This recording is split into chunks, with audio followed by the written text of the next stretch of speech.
चलिए, आज एक ऐसी कहानी में चलते हैं जहां दुनिया के सबसे बेहतरीन दिमाग एक साथ आए और उन्होंने मिलकर एक ऐसी गलती की जिसने लगभग पूरी दुनिया की अर्थव्यवस्था को घुटनों पर ला दिया था। ये कहानी है एक ड्रीम टीम के बनने और बिखरने की। और यही सवाल इस पूरी कहानी की जड़ है। आखिर ऐसा कैसे हो सकता है कि जिन लोगों को फाइनेंस का जीनियस माना जाता था, वो दुनिया को इतनी बड़ी तबाही के कगार पर ले आए? ये कहानी सिर्फ नंबरों की नहीं है, बल्कि हद से ज्यादा आत्मविश्वास और अनदेखे जोखिम की है। तो हमारी कहानी का जो हीरो है, या कहें विलेन, वो है एक हेज फंड। नाम था लॉन्ग टर्म कैपिटल मैनेजमेंट, या शॉर्ट में कहें तो LTCM। ये कोई मामूली फंड नहीं था। इसे फाइनेंस की दुनिया की असली ड्रीम टीम कहा जाता था। मतलब आप बस कल्पना कीजिए कि इस टीम में कौन कौन लोग थे। 1994 में जब ये फंड बना तो इसे चलाने वालों में नोबेल प्राइज जीत चुके अर्थशास्त्री थे। वॉल स्ट्रीट के वो ट्रेडर्स थे जिनका नाम ही काफी था। सच में ये फाइनेंस की दुनिया के सबसे तेज दिमागों का जमावला था। तो सवाल ये उठता है कि ये जीनियस लोग आखिर कर क्या रहे थे? इनका पैसा बनाने का तरीका क्या था? वो कौन सा जादुई फॉर्मूला था जिसने इन्हें शुरुआती दौर में इतनी जबरदस्त कामयाबी दिलाई? अच्छा, इनकी स्ट्रैटेजी को समझने से पहले ये जानना जरूरी है कि ये हेज फंड आखिर होता क्या है। देखिए, सीधे सादे शब्दों में ये एक तरह का प्राइवेट इन्वेस्टमेंट क्लब होता है जो अपने निवेशकों के लिए मोटा पैसा कमाने के लिए बहुत ही कॉम्प्लेक्स, मतलब जटिल तरीकों का इस्तेमाल करता है। और एक दूसरा बहुत जरूरी कॉन्सेप्ट है लेवरेज। इसका सीधा मतलब है उधार लेकर निवेश करना। इससे होता क्या है कि आपका मुनाफा तो कई गुना बढ़ सकता है, लेकिन अगर दांव उल्टा पड़ा तो नुकसान भी उतनी ही तेजी से बढ़ता है। और यही वो चीज थी जो आगे चलकर इनके लिए सबसे बड़ा सिरदर्द बनी। तो LTCM की जो स्ट्रैटेजी थी वो बहुत ही कॉम्प्लेक्स मैथ्स पर आधारित थी। वो करते ये थे कि बॉन्ड मार्केट में कीमतों के बीच जो बहुत ही छोटे छोटे मामूली से अंतर होते थे, उन्हें अपने गणितीय मॉडल से पकड़ते थे और उन पे मोटा पैसा लगाते थे। उनके मॉडल इतने सटीक माने जाते थे कि लगता था गलती की कोई गुंजाइश ही नहीं है। और देखिए, शुरू में तो ये फॉर्मूला किसी जादू की तरह चला। LTCM अपने इन्वेस्टर्स को लगभग ना के बराबर रिस्क पर जबरदस्त रिटर्न दे रहा था। देखते ही देखते दुनिया भर के बैंक्स और अमीर निवेशक उन्हें पैसा देने के लिए लाइन में लग गए। एक हवा बन गई थी कि इन्हें कोई हरा ही नहीं सकता। लेकिन फिर कहानी में वो मोड़ आया जिसकी किसी ने कल्पना भी नहीं की थी। असल दुनिया ने उनके बनाए गणित के नियमों के हिसाब से चलना बंद कर दिया। और तब वो हुआ जो सोचा भी नहीं जा सकता था। LTCM के बुरे दिनों की शुरुआत हुई दो बड़ी घटनाओं से।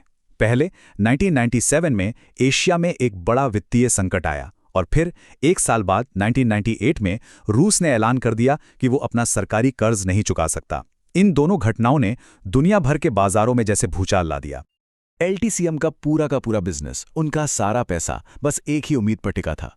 उनके गणितीय मॉडल्स की भविष्यवाणी थी कि अलग अलग बॉन्ड्स की कीमतों में जो छोटा सा अंतर है वो वक्त के साथ कम होता जाएगा। उनका हर एक पैसा इसी एक नतीजे पर लगा हुआ था। और यहीं पर सारी बाजी पलट गई। उनके मॉडल कह रहे थे कि कीमतों का फासला घटेगा, लेकिन असलियत में हुआ ठीक इसका उल्टा। दुनिया भर में फैले डर की वजह से निवेशक सुरक्षित बॉन्ड्स की तरफ भागे, जिससे वो फासला घटने की बजाय आसमान छूने लगा। LTCM का हर एक दांव अब उनके खिलाफ जा रहा था। इसके बाद जो हुआ वो था फंड का बहुत तेजी से पतन। हालात इतने बिगड़ गए कि एक ऐसे बचाव अभियान की जरूरत पड़ी जिसकी पहले किसी ने कल्पना भी नहीं की थी। पूरी की पूरी वित्तीय व्यवस्था ढहने की कगार पर आ गई थी। याद है हमने लिवरेज की बात की थी? वो दोधारी तलवार, अब उसका दूसरा खतरनाक किनारा सामने आ रहा था। गलत दांव और भारी उधार, इस कॉम्बिनेशन ने एक ऐसा चक्रव्यूह बना दिया था जिससे निकलना नामुमकिन था। कुछ ही हफ्तों के अंदर फंड अरबों डॉलर का नुकसान कर चुका था। हालत इतने ज्यादा बिगड़ गए थे कि पूरी फाइनेंशियल सिस्टम को बचाने के लिए एक बहुत बड़े बेल आउट पैकेज की जरूरत पड़ी, और रकम थी 3.6 अरब डॉलर। उस जमाने में ये इतनी बड़ी रकम थी कि इसने सबको चौंका दिया। ये दिखाता है कि दुनिया तबाही के कितने करीब पहुंच चुकी थी। इस तबाही को रोकने की जिम्मेदारी उठाई अमेरिका के सेंट्रल बैंक यानी फेडरल रिजर्व ने। लेकिन मजे की बात यह थी कि यह पैसा सरकार की जेब से नहीं आया। फेडरल रिजर्व ने वॉल स्ट्रीट के ही दूसरे बड़े बैंकों को एक कमरे में बुलाया और उन्हें समझाया कि अगर LTCM डूबा तो वो अपने साथ सबको ले डूबेगा। बाजार को बचाने के लिए उन्हें ही आगे आना होगा। इस पूरी कहानी का जो अंत है और उससे जो सीख मिलती है वो शायद इसका सबसे जरूरी हिस्सा है। ये सिर्फ फाइनेंस का सबक नहीं था, बल्कि ये विनम्रता का भी एक बहुत बड़ा सबक था।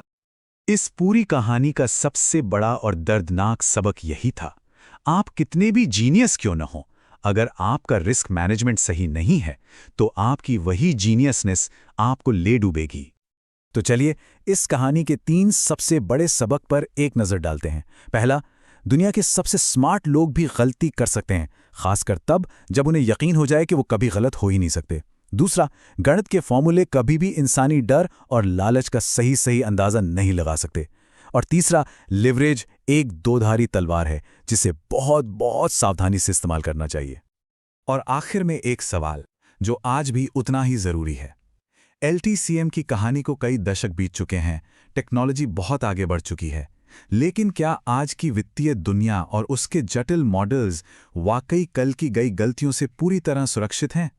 ये एक ऐसा सवाल है जिस पर सोचना हम सबके लिए बहुत ज़रूरी है।